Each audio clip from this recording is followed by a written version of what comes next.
Hello, everybody, and welcome to the Revival of America podcast. This is Jenny. I'm the owner and the host of the Revival of America. Today, everybody, we have Juan 07 in the house, uninterrupted. He should be pulling in here. He's gonna be live over on Rumble. So if you're on Rumble or X, you should be able to.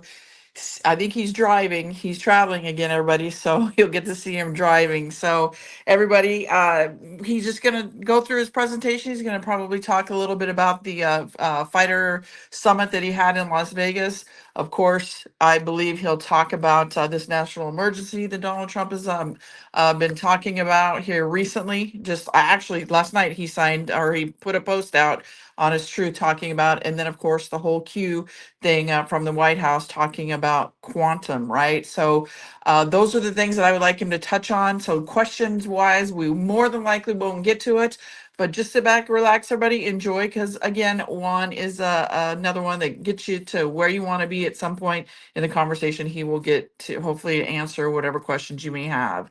Also, to everybody, we are being listened to in over 100 countries, 150 actually. So if you come in late to this podcast, or if you'd like to share with a family or friend, feel free to go follow the podcast. I'm a podcast host or my social medias, which are iHeartRadio, Spotify, Anchor, Apple, Google, Breaker, PocketCast, Riverside, Podbean, Amazon Music. Social medias are Jenny Dreed Facebook, at Jenny_Dreed X, at JDreed Rumble, at JDreed Instagram, at JDreed True Social, the Revival of America right here on Telegram, and then the Revival of America over on YouTube. Also, everybody, I'm seeing some and getting some messages from people that people are again still whatever you want to do call it pretending to be me or some of my guests asking if you're ready for the EBS. They talk about financial scare event, all that kind of stuff. Please know that that is not myself or any of my guests. If you get something like that, block, report them, and let me know so I can make sure they're not here in any of my channels. Because you guys, we won't randomly reach out to you and ask you those things. So please be careful. Also, too, if you guys have a story or a journey to you want to get on the podcast, have your voice heard, please feel free to email me at troasubmissions@yahoo.com. I will get you your voice and your story on the show. But again, I do vet those guys because I do get random people out there just messaging me with crazy stories that aren't legitimate. So I'm not going to talk too long because Juan is here, guys. So let's bring him on here, guys. So hang on, gonna close out my picture here. What's up, Juan? Hey, How are you? Trying. I'm just trying. My mom always said I was the most trying. Where are you driving through? You look like you're maybe Midwest. Well, yeah, I'm actually in Arkansas. Oh, damn. And probably going through Little Rock shortly, and then headed for Washington, D.C. I've got a private dinner up in D.C. that I'm doing related to a number of things with the coalition, and also going to be showing the Dark Horse movie that I had at the conference there in Washington, D.C. So I've got a LED screen that I purchased that's 7 feet high and 17 feet wide. They're actually setting up a tent for right now at the residence. They have a beautiful person that's one of the folks that has helped the coalition a number of times, has a beautiful house out there in DC. Is that the one? Show the film in a tent. Is that the one that you had in Vegas that you were talking about? No, that was no. The screen at Vegas is larger. That's 22 feet wide by 12 and a half tall. And by the way, I just ordered the panels, and it's kind of touchy because you have to get them from the same batch so they're color matched. So I just ordered the panels to make the screen for the September event, 32 foot wide and I think 18 high. So it'll be even bigger, but they're pulling out that island in the middle of the room. I actually got to spend a little while with the owner of the hotel, Don Ahern, which, by the way, this is a guy, that hotel loses money every month. He does it as kind of a, he just knows that it gets used the right way, and so let's do it. But it costs him money to keep that hotel in the system, and nobody else was allowing events like ours to happen for a long time. So he kept it around. President Trump's done appearances there a lot. He's taking that bar out in the middle just for our event in September. And so he says, I can guarantee you that's going to be out. It'll be out before your event. So we'll have a completely different layout, bigger screen.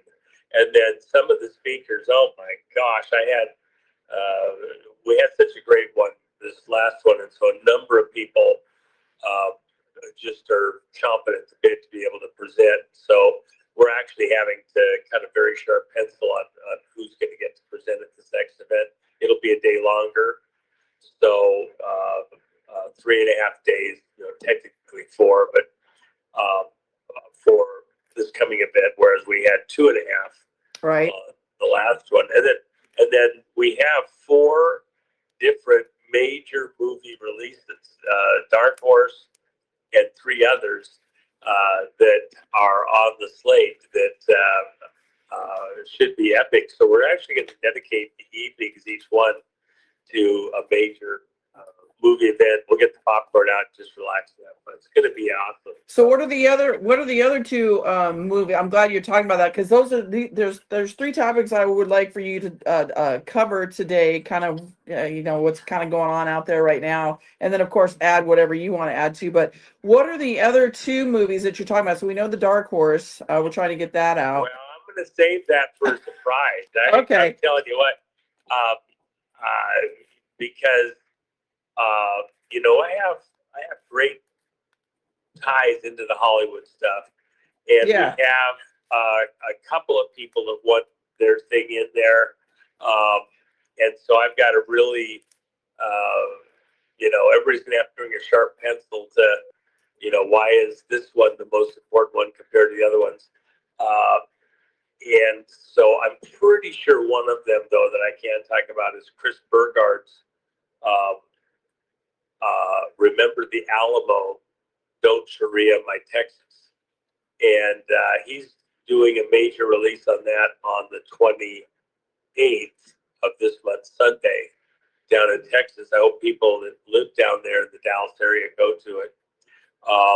And then he would like to show that up in Michigan. But, and we're working on that right now. But a lot of people won't have seen it, and certainly won't have seen it on the size and type of screen that I have there in Vegas. Most of the screens are reflective, so it's a projection onto a screen, and then they can see the movie. With the LED and the super high resolution, the quality of that view, I think, goes up radically. And so, we're going to have some fun. It's going to be great. The other 2, one is just super fun. I'm really excited about, and the other one, there's a lot of logistics involved, but the person that his name would be known to everybody here as, because they saw what we did, what I'm doing, increasing the screen size, the layout, would love to have this audience see his work before it goes into the main stuff for a December release in the rest of the theaters. So we're hard at it to make sure that it's feasible, and we get to see that, it's going to be over the top. So anyway, we'll see. Well, since we're talking about the summit a little bit, why don't you kind of give us an update on it? Because I did watch a couple of people, they were streaming it. It looked like it was a great turnout. We saw Tina Peters. That was awesome to see her there, and God bless her. Maybe talk to the audience that wasn't able to see it or get any information on about what a lot of great information came out. That's what I heard. That's what I saw. And maybe if you could share a little bit of that, and then we can go into some other things. How much time do you have today? About an hour, and I've got some business stuff that's percolating in the background that I've got to stay focused on to pull all this stuff together. And so I told him I'd be unavailable for an hour, and then I've got to dive back into that, some time critical stuff. Well, then we better talk fast. Yeah. Let me just say this, and we'll get other bites of the apple. I mean, things are progressing, rapidly, and they'll continue to accelerate now. We're at a hypercritical moment. It's not wrong that we try to get so many things in, but the pace of things is going to continue to increase for the rest of the summer into the fall. And for example, just the other day, everybody in this audience is probably aware, President Trump is teasing about the Q post and quantum, and you have to put that in the context.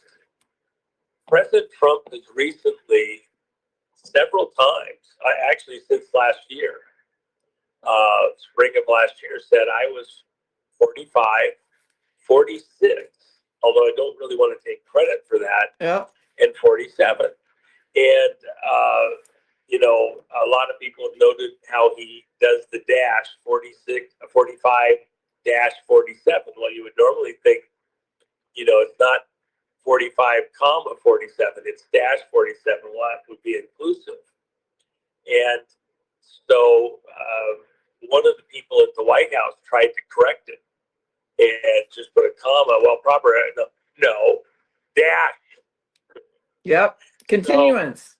So, and, as I've said to audiences all along, and I just think this bears repeating at this moment, President Trump did not concede the election. He did not acknowledge that Biden won in 2020. That's right. And then he did declare a national emergency on March 15th of 2020 when he closed down Cheyenne Mountain. He also made a bizarre statement back then in 2020 that he was resigning the presidency. Well, he didn't go away. What was he doing? He was leaving the presidency because he went to commander-in-chief. Woo. Now, these people didn't catch it. I've gotten all sorts of criticism. I'll tell you, somebody reminded me this morning. I was at a residence in Florida, right by Mar-a-Lago, just down the street. I was staying there. Friends had me there at their house. Beautiful guest house on the beach. You walk through a tunnel and you come out on the beach side. It just, I'm just telling you, it's so fun. But had dinner, had a bunch of people, very high profile people, former AG, a senator, and a couple of other very connected people from agencies. And during that dinner, at a certain point, I noted that there was a problem with senior executive service and that they were trying to hijack everything going on in America down through the agencies as though they were in a continuity of government situation, and it was very inappropriate and it was dangerous for the country. Well, I knew that one of the people present was a SES person. I suspected another one was also an SES person, but that's classified. And so senior executive service. Right. And I said that, they were operating against the interests of the country and against President Trump, and that was not just inappropriate, it was probably criminal. This person was so livid, you could see his eyes popping out. Jennifer, she says, "Man, when you said that, you did not read the room. You could not. And I was I could read the room. I said it for a reason. He was pontificating about things that President Trump was doing. And he was very anti-Trump, including election matters. And this was before the election 2020. And this person related to me person had been very on the attack. There was some money that was getting spent for legal stuff, and that was part of the reason for that meeting concerning elections, and the attorneys that were getting money with huge asks. I mean, more than 10 million from one party. And I had a private meeting with that party, and a very, very successful billionaire businessman. And I said, I don't think it's going to make a dent. I don't think these guys, they're going to pay off their houses. They're not going to get anything done. He gave the money they asked for. And it was exactly what I said. Nothing got done. And in fact, it was counter to everything. And these are attorneys that did a bunch of stuff. The end result was, here I get this call yesterday, actually this morning early, and we went through that, and the person says, man, you nailed it so hard, and now this person's annoyed, right? And he didn't do anything after that, nothing more to support anything. And they had talked apparently yesterday, and the guy says, the only person in the room that actually was on it and told us what was going on and what was going to happen was Juan. And that person, who was an FDS person, was so livid. And the other person that was on the payroll over there, so livid. But that's what Trump's been fighting. The reason I raised SDS, that's continuity of government. When Trump closed up Cheyenne Mountain, the original lawful continuity in government is run by the military. And that's based on the 1954 code, under which all the nuclear codes and responses and communications systems were set up as we came into the nuclear age, where power cannot be transmitted without the agreement of the sitting commander-in-chief after an attack. And a vote can't even be proceeded with. And so the understanding is, we got attacked, multiple levels. President Trump closed up Cheyenne Mountain, declared a national emergency related to COVID, but other things have transpired in the interim, and did not hand off the nuclear keys to Biden when the election occurred later on. And in fact, just for people to remember, because there's so much that's happened, people forget stuff. Remember all the balloons flying over America? What was going on? And those balloons were actually navigable. They weren't just floating with the breeze like was advertised by many. They were hydrogen balloons, and the platforms they were flying had the ability to maneuver using hydrogen engines to go this way, that way, whatever way. And so they were trading altitude using up the hydrogen that was keeping them aloft for maneuverability. And they came down under this 30,000 foot canopy that we have across America. People get all wound up about the spraying. That's an SDI thing for defense against missiles, but also D2, the ability to look by satellite at secure facilities across the country. So the balloons got under that, and then we're using LIDAR to look at our bases, nuclear bases, to see if in fact we were as shut down as they had heard we were, and felt we were, that the Biden people couldn't control.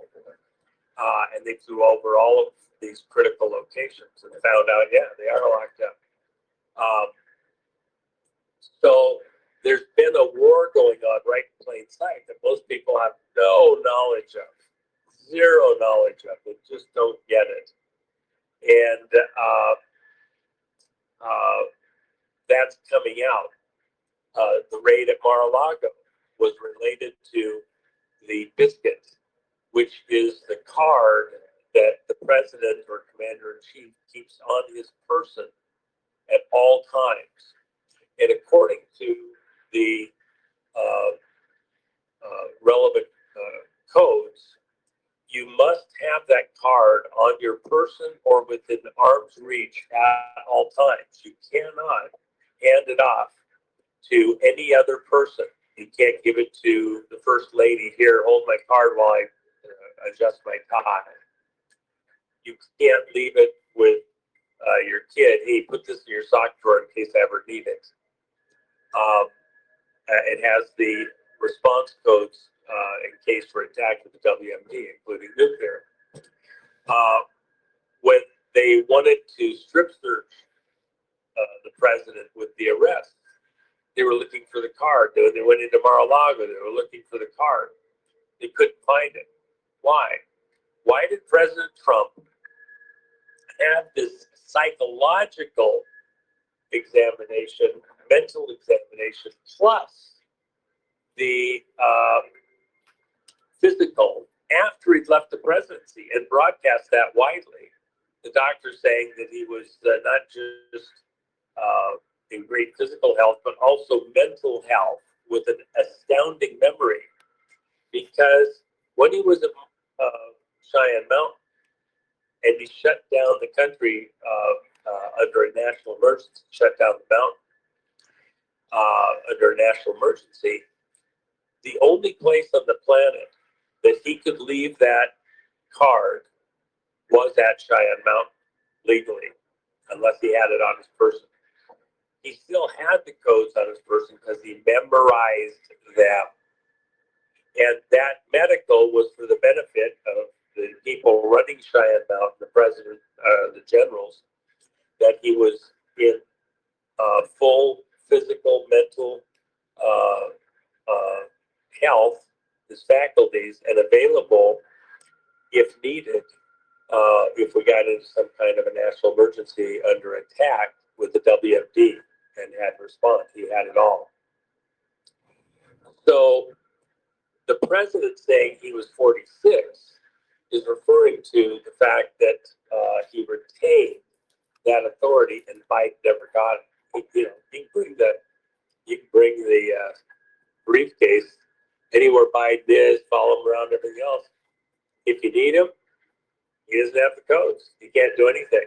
That's why, by the way, Nancy Pelosi, shortly after Biden took office, within days, she wanted a House action where the House wanted to take control of nuclear command authority in a national emergency and have the biscuit moved over to Congress, to her authority. And if you can imagine what a nightmare that would be, you're going to get Congress to agree that we got to respond while the missiles are flying. Oh my gosh. And the generals laughed at her. They literally laughed that she made that proposal in Congress. Never going to happen, let alone the fact that we were already under a national emergency. Technically, the baton cannot be passed without the sitting commander-in-chief's agreement if they're available in that kind of an emergency. So Trump is telling you we're already still under a national emergency. And by the way, he made an interesting statement just this morning. Yeah. Where he said that he considers the SAVE Act a matter of national security, a national emergency, and so Congress has to pass it. What's he kind of saying in code? He's saying, see, in order to leave a national emergency that's been declared, you first have to have the laws and activities over at Congress agree with where the commander-in-chief is going. He has sole authority to hold things in check. So he's kind of behind the scenes letting them know, you're not going to do this. I'm not backing off the national emergency. It's the biggest secret that nobody knows is going on, including the fact that, this is a Jimmy Carter thing with senior executive service. You go into any of the major federal agencies, and they all know that senior leadership's been hijacked with these SES retirement plans and money and everything else, and hijacking operations over at Homeland Security, IRS, Treasury, FBI, CIA, National Reconnaissance Office, everything. So Trump is covertly, but directly attacking that system, and he's doing it from the Cheyenne Mountain side and the nuclear side. So it's the biggest secret nobody fully grasps out into the public right now. So we're basically, I mean, we're already under a national emergency, right? That's correct. But it can be further defined.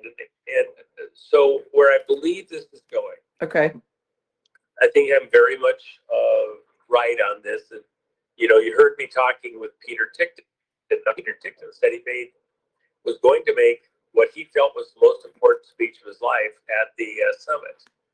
And he maintains that it was important. People have to listen to what he said. And he and I talked extensively a couple times, even on the stage and since. He says that, it's still possible that you could do something to fix the elections coming up this fall. But the problem is, and this is what I've been saying all along, and he agrees, the problem is the primaries.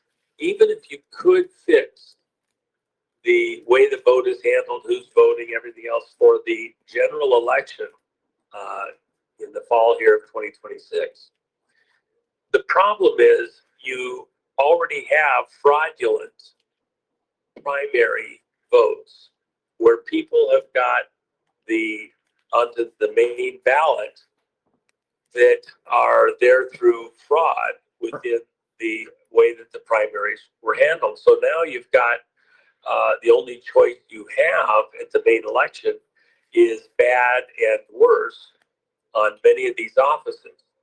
Now, it doesn't mean every office, but part of the problem is you have to protect the civil rights. It's constitutional, by the way. You have to protect the civil rights of all American voters.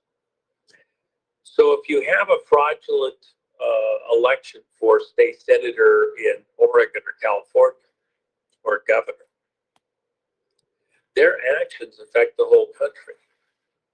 And if you allow that to go through, you can throw off the balance. Say you get, some low population, cheap date, hooker date states like Oregon, Alaska, Washington, Hawaii, Nevada, and Utah. And they get their little, remember, this is China. China has gamed out the American election system extensively. You have no idea, right down to every address in the country. It's stunning. And the AI is assisting them. How do you win control of America? Like it's a video game. They have gamed it out extensively. And one of the key things is they've got to have as many senators as possible, because that's where the spending occurs in America to control programs, investigations, courts, etc., judicial oversight. So by controlling these low population states,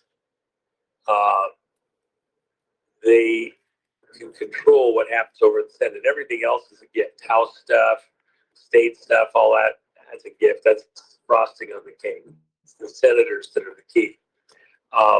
And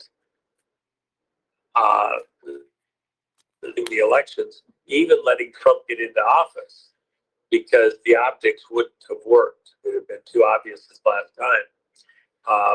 And they didn't see it coming in 2000. God, we lost you. Hang on, everybody. We lost him, as you can see. Well, he's still going over here. Hang on, guys. Okay. He's gone. Let me see if we can get him back on here, guys. Hang on.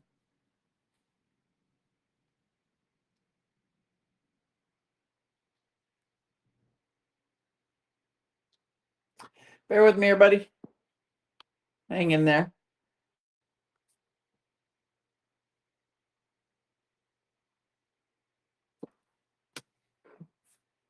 It's a fraud on the rest of the country. It throws the balance off. They don't have to win. Just win 8 seats, and the balance is thrown on Congress to their favor every time on the vote or to obstructing. And so how can you go forward? And he said, you know, he admitted there on the stage, he proclaimed. Oh, you're cutting in and out, Juanito. We see you driving, but we don't hear your voice. Are you in a bad area? All right, guys, hang in there. As you can see, he is traveling. Gonna do our best. So, all right, yeah. Okay, there. Okay, say something again. You came back. Let's see. Yeah, I'm sorry. I had a call coming in, and I can't block him on Rumble or whatever, so I'm sorry. No, you're good. You don't need to apologize. We know you're busy. Trust me. I'm thankful at any time I'm able to get you on the show. But go ahead, Juan. You froze again. Pause the actual election. So you think that's what's going to happen come the actual election? People walk you through this. When are you going to proceed? How are you going to proceed? Well, part of getting honest, fair elections, that's what he's got in the SAVE Act, and Congress isn't going along with it. And we've already got fraudulent primaries. So is it fair to go through and only stop the ones that we know there was fraud in and go forward with the other ones? Do we have time to prove which is which? For the whole country, do you only do a couple places and leave the rest of them in place? I think you have to do a full stop. The president's intonating that that's exactly what we have to do. People around the president, including Ticton, are saying the same thing. Yeah, it's probably the only way that we're going to get there. You're too late now to just fix the voting because you primaries. And continue to do so. When would Trump do that? I believe the window to be done would be late September, and it could be done all the way up to mid October, right as the early vote begins or gets going in earnest. Pause the election. It'll drive the whole country crazy. But does President Trump have to declare a new emergency to do that? No. The emergency powers are already in play right now. And it just has to be enforced the way you would do it. And you don't need any legislative approval. You don't need any state approval. We're in a national emergency this second, and he just has to declare it on the basis of the national emergency and executive orders that are already in play that we're going to pause it. And I think that's to do. And others around the president are, becoming more and more vocal. And then bizarre, crazy, over the top declarations, postings, etc., going back and supporting the whole Q beam, going back to 2017.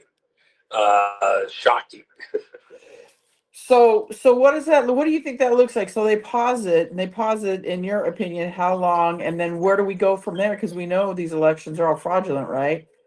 So in your opinion, what do you think? Well, if you think about it, the only way to proceed is probably a do-over. If the candidates that got on the ballots through the primaries with voter rolls that are messed up, counting systems that are messed up, mailing systems that are messed up. You really have to allow candidates to rerun. You have to have a complete do-over. And you can't really do it until some of this stuff is exposed, pulled out, stopped. Right. And that's going to take a little bit of time. It can be done pretty quickly. It can be done in, months, probably not weeks. And then you have to get people tuned up to be able to do the vote that way. It's not weeks, it's months. It has to be able to be done uniformly across the country. And then you've got to allow candidates, some people that may not even have tried to run because they knew the system it was an exercise in futility. So you need those people to be able to step up. And many of the candidates, even the ones that have won thus far, are the beneficiaries of fraud. And they know it. And they may very well not want to run the next time around. They may recognize in the opposite that they don't stand a chance without the fraud and not want to subject themselves to that. So you really have to allow for a do-over where both candidates that want to run and candidates that are on the balance right now get a chance to rethink and re-sign up. And then they have to have room to campaign. So how long you get allowed to campaign? I think a more abbreviated campaign period is still appropriate to a primary and then to the general vote. We can probably accelerate it. You could do it maybe in 4 to 6 months. So what might that look like? Well, I think at the very, very fastest that you could get to the next vote is probably a year. There has been a push for quite some time to switch the vote to the springtime, away from the fall, because that's actually an occult date. We hold the vote on what was classically Slaughter Day, which is the day that you would kill any animals and put up the meat that you weren't going to keep through the winter. And so Slaughter Day is that first Tuesday in November after the full moon, 3 angels dancing on the head of a pin, blah, blah, blah. Right. And it's not a date that fits a Christian nation, which is where we're, that's who we are. Get over it. The people trying to hijack America are trying every way possible to move us away from that pilgrim Christian ideal that we started with. Even the founders with the Constitution like that were a little bit contesting some of that. So with that in mind, moving it to the spring really does make sense for many, many people. And by the way, for farmers, everything else had to get drink water. That date in November is maybe not as attractive as a date in the spring for a lot of logistical reasons, not across the country at times. So I think the vote gets moved somewhere between a year, 12 months, and 17 months out to a new date. We'll just have to wait and see. Not much has been telegraphed, even in the Q stuff, let alone from the president, about when that election will be held. But for the moment, it's enough that people realize, oh my gosh, it's the only way to protect us, because this is a nation state type of attack. China, with the help of a number of our supposed allies and partners, came up with a way and gamed it out extensively to steal the American election system and place their players in and hijack America, the ship. Oh, you froze again. Maybe you got a call. Are you there, Juan? Hang in there, buddy. And then recapturing control of the elections in America, and then the money. Ah, he literally now went bye-bye. Hang in there, buddy.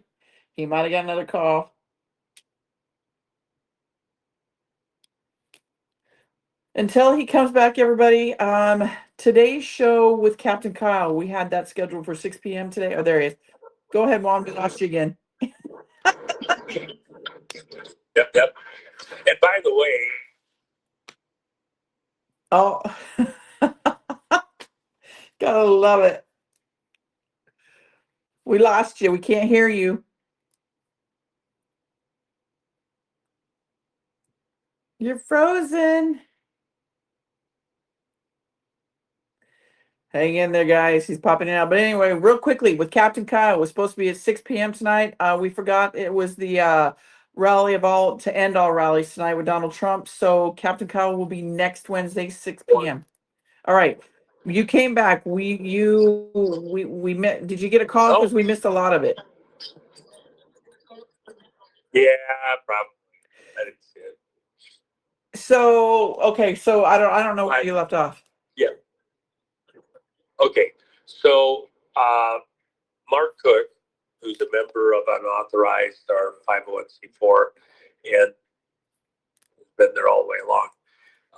He has put together a bunch of videos from the conference of the various speakers. It was a bit of a labor of love because, unfortunately, the hotel personnel didn't do a great job with what they did. So Mark had to kind of work through the problems to come up with good video of each of the speakers. And we had provided the camera, stuff like that. They didn't do a great job there. So we will control all of the audio and video at the September conference. Even that will be a problem now. We had to work with their system. We proved that they really just weren't up to the game. And so I just purchased, many, tens of thousands of dollars of equipment so that we can do what needs to be done. The next conference, the video and everything else will be perfect. But Mark has worked through, got like 50 hours into it to get the videos up, clean things up for the Fraud Fighter Summit, and that's posted online for free. And go take a look and pick any speaker you want, of all the speakers, and they're great. I know just a few minutes ago, Patrick Byrne requested some videos from a couple of speakers. Peter Tickton asked for video from a couple of speakers. And so as they know that it's up now, they've been needing it for court cases, actually, and other things. So it's having an impact, and we'll do the same. It'll be more timely now, even with the live feed. There was a couple of issues that were caused by the way the hotel was doing things at the Fraud Fighter Summit. The storm, we're learning as we go, and it'll be even better. So there you go. So Juan, can you a couple? So you probably have to go. I know you said an hour, but we're about 20 minutes out. But can you maybe tell everybody? I know you talked about we're like in the last time you were here about a week ago, Category 2 storm right now, and as we come into the fall, it go into 6 to 7. And there's a lot of people out there that are frustrated with the voting, thinking their vote's not going to matter, which we just saw, I believe, in Utah, a bunch of radicals getting in there, not the grassroots people. So can you maybe talk a little bit about the voting and when people, I'm not going to vote because it doesn't matter and all this kind of stuff. Talk about that, and then maybe go a little bit more in depth about what you know about the categories of storms that we're going to be coming into as the fall comes, because I know Sheila Holmes is saying something is about to happen that's going to shake the core of America with Donald Trump. So I don't know what that means, but maybe you do. So maybe you can enlighten us a little bit. Well, And Sheila's a great friend. In fact, Sheila's joining me. I'm having a private dinner in D.C., and I've invited in quite a few people this weekend, and Sheila's one of them with a couple of her friends. But the president has been very clear that he is going to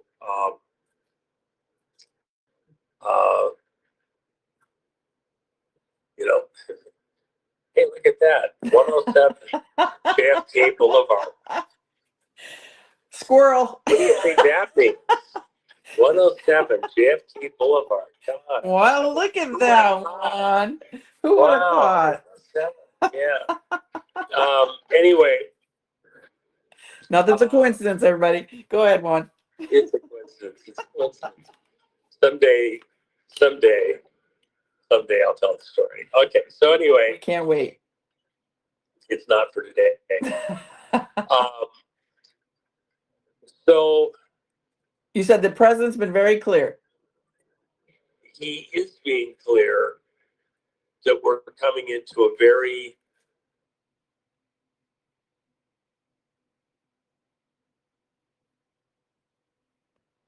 Wait, where'd you go?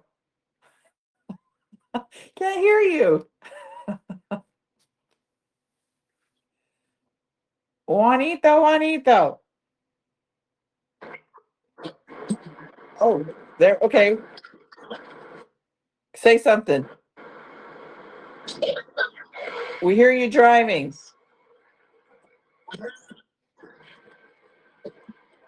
Are you there, Juan? We can't hear you.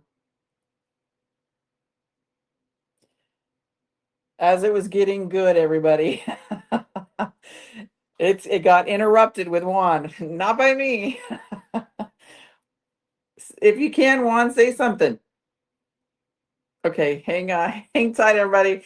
And then I'm gonna let you know, John Baxter, he couldn't come on yesterday. He had a function. He totally spaced off with his daughter. So he will be either tomorrow or Friday, or we may just wait until Monday for him on his regular time for the scheduled shows of next week. So it's been kind of a weird week with shows, guys, but remember, their family comes first and their day gigs. Captain Kyle has them. I have them. Day gig, excuse me, as well as John Baxter, obviously. So those all take precedent to the podcast, but we're doing our best to get you guys out the message. So that's what happened with John Baxter yesterday. If you guys are curious, Alpha Warrior, he is traveling today. He's got another event to go to, so he will be next week. So it's going to be Rubber Duck. He had work that came up on Monday, so he'll be Friday. We have Rick Anson later today with Ageless Peptides and Brain IQ Health, all natural supplements. And then it will be Rubber Duck on Friday. So that's the week schedule. It did change up quite a bit, everybody. But again, just bear with us, because always if family or work comes in between, that's always going to be a priority. So as we wait for hopefully Juan to reconnect, I'm gonna text him here real quickly.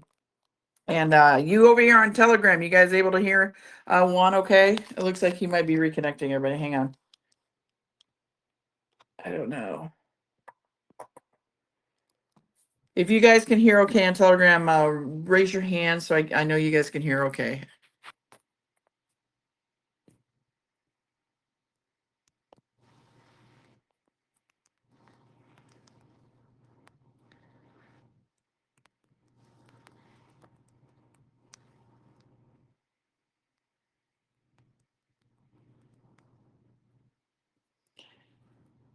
Okay, hang on, everybody.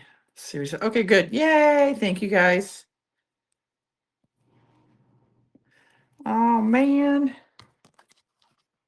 Let me see. Hang on, everybody.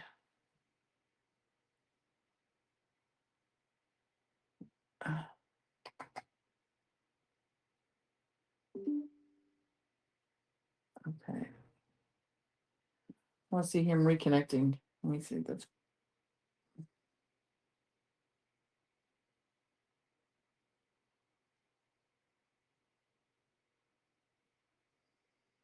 Oh boy, we may have to continue this with him.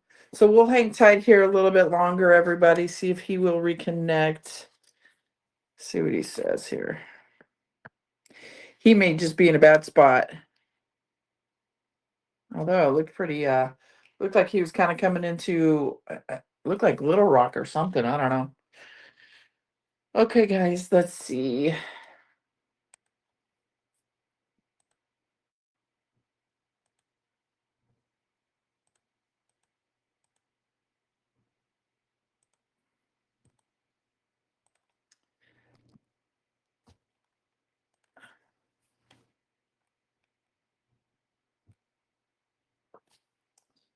Okay, hold on. Let's see.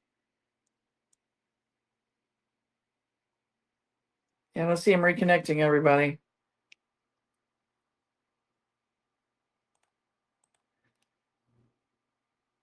Yep. Oh no. All right, guys. I don't know what happened.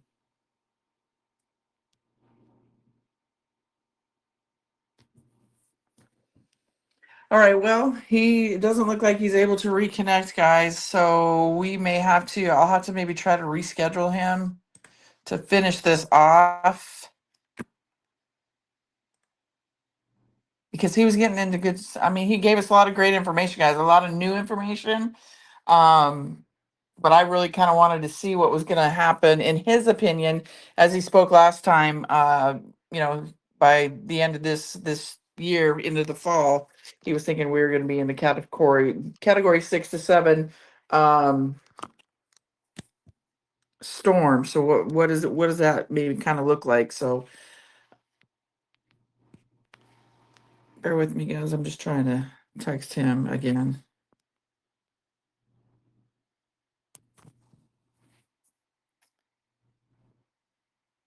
All right, guys. I'm not going to keep you here. It doesn't look like he's going to be able to reconnect, but I will reconnect with him once he gets in a spot where maybe he can chat. I'll get him rescheduled. I don't know when, but come back later today, everybody. We have Rick Anson will be over live here on Telegram with the Ageless Peptides and Brain IQ alternative health supplements. And for those of you that have been reaching out to me regarding the peptides, this is the way of the future, everybody. This is what we're coming into. These peptides, if they're not synthetic, if they're all natural, the amino acids like what Rick has, and he's not only a part owner of the company, he also owns a part of the manufacturing company. And Rick comes from the pharmaceutical world, so he knows all about the synthetic push out there for these peptides, and they're really damaging people. And if you listen to Nino Rodriguez, he's been taking some peptides, and he recently tried a new one. I think it was Mott C3. If it's synthetic, everybody, you already have heart palpitations, AFib. It's going to, if you're not doing it right, it's going to, especially synthetic. Like I said, synthetic, that's the poison. That's stuff coming from China. It's going to affect you. But when it's these amino acids, all natural, it's a whole different ball game. So you really got to be careful because you have a lot of these people over on TikTok, Instagram, just out there talking about these things like it's no big deal. And telling people how to dose and stuff like that. You really got to be careful. Um, especially when it comes to this synthetic stuff because it could really do damage. If you don't know what you're doing or if you're not talking to the right people. So if you want to come check that out and just again learn, because I'm all about education as well, not only bringing these people on to tell their journey, their story.